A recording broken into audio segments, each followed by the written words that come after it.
Marami pa rin po nagko-comment sa ating comment section na hindi raw po nila ma-turn off ang A/B testing sa kanilang mga Facebook kasi wala raw sila ng media.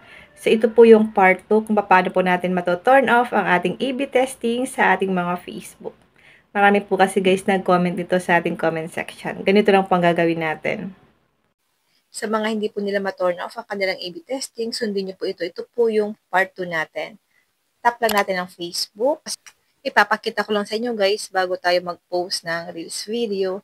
Pwede nyo po dito ma-turn off ang A/B testing bago kayo mag-post ng Reels o kaya lang video. Tap lang natin ang plus sign.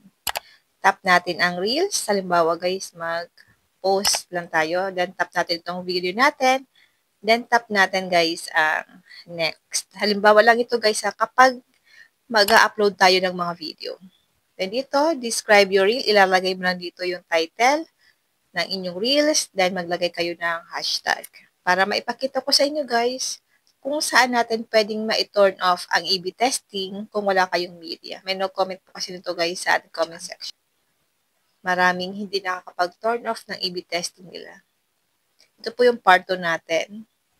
Ilagay lang natin dito ang title, then maglagay kayo guys ng hashtag kapag nag-post kayo ng mga reels video, kaya longer video.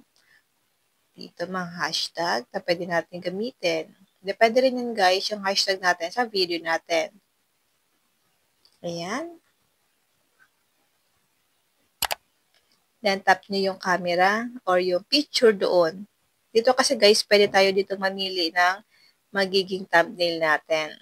Piliin nyo lang siya, left or right lang yan. Then, click nyo po ang save. Then dito guys sa pinakababa, itap natin ang see more settings. Then, tap nyo po ang A/B test.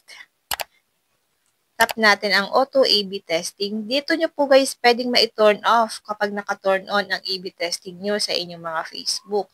I-turn off nyo lang yan. Sa akin guys, naka-turn off yan. Pero sa inyo, kung naka-turn on yan, i-turn off nyo po. Okay? Then, i-back lang natin guys. Tap natin ang 3 lines. Tap natin ang settings icon. Scroll down, tap natin dito ang media. Then, dito sa pinakababa, makikita mo rin dito ang A/B testing. Kung naka-turn on yan, i-turn off nyo lang po. Okay? Ganun lang po kadali mag-turn off ng A/B testing sa ating mga Facebook. Kung hindi nyo po makita doon sa media, try nyo po yung isa kung paano mag-download. Then, doon po sa pinakababa naman nun ay makikita nyo po ang A/B test. Yun lang guys. Sana po may natutunan kayo sa aking video. And now, thank you for watching.